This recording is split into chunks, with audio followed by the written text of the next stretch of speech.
আজকের এই ভিডিওতে আমরা বড় পীর হযরত আব্দুল কাদের জিলানী রহমতুল্লাহ আলাইহি 12 বছর আগে সমুদ্রে ডুবে যাওয়া বরসহ যাত্রীদের নৌকা কিভাবে পুনরুদ্ধার করেছিলেন সেই সম্পর্কে একটি অলৌকিক সত্য ঘটনা আপনাদের সামনে উপস্থাপন করার চেষ্টা করব, যা শুনে বিস্মিত হয়ে যাবেন।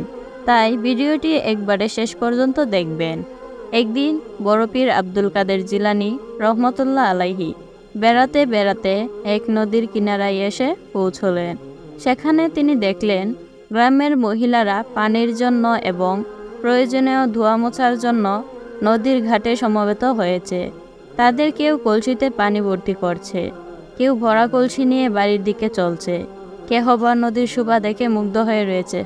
এমন সময় এদের মধ্যে একজন রমণীর করুণ ক্রন্দন ধ্বনি হযরত বড় পীর আব্দুল কাদের জিলানী রহমতুল্লাহ আলাইহি এর কর্ণগোচর হলো। তার কান্নার আওয়াজ এমনই হৃদয়স্পর্শী যে পাষাণ হৃদয়ও বিগলিত হবে। মহিলার কান্না শুনে বড় পীরের অন্তর বিদীর্ণ হয়ে গেল। তাই তিনি সেই নদীর ঘাটে উপস্থিত হয়ে মহিলার ক্রন্দনের কারণ জানতে চাইলেন। এক ব্যক্তি মহিলার এই কান্নার কারণ জানত, তাই সে হযরত বড় পীরের কাছে ওই মহিলার কান্নার কারণ সবিস্তারে বর্ণনা করল।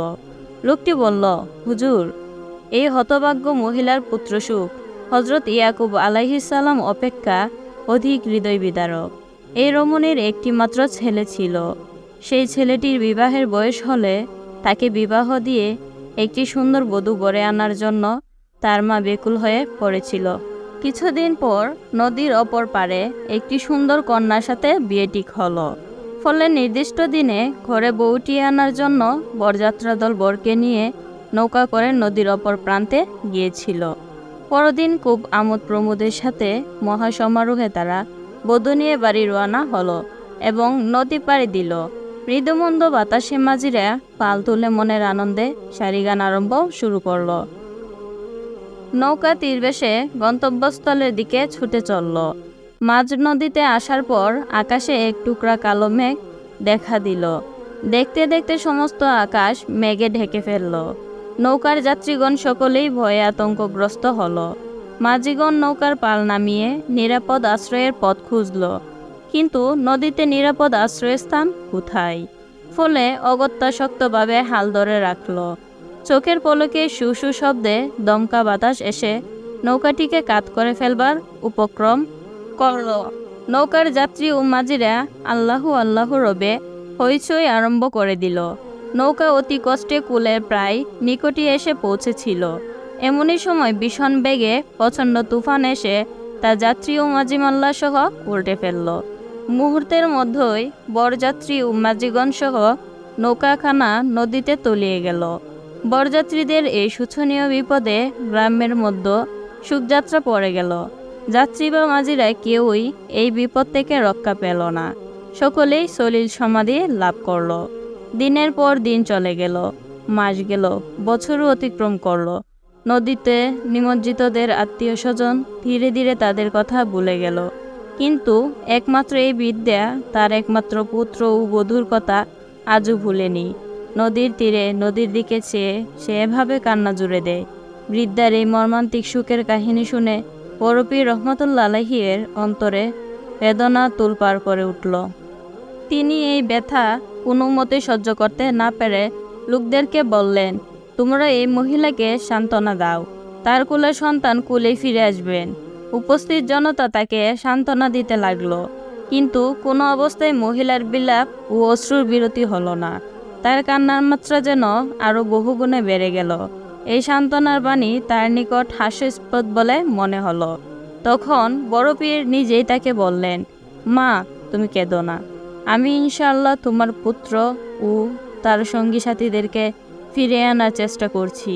ফলে বড় পীরের মুখে এমন কথা শুনে মহিলাটি কিছুটা আশ্বস্ত হলো। বড় পীর আব্দুল কাদের জিলানী রহমতুল্লাহ আলাইহি লোকজনের সংস্রব হতে নির্জন স্থানে চলে গেলেন। নির্জনে গিয়ে আল্লাহ দরবারে হাত মোনাজাত করলেন, হে বিশ্বপালক, করুণাময় অন্তর্যামী, তোমার ইচ্ছায় সবই এক পলকে সংগঠিত হয়ে থাকে। সবাই তোমার আয়ত্তাধীন।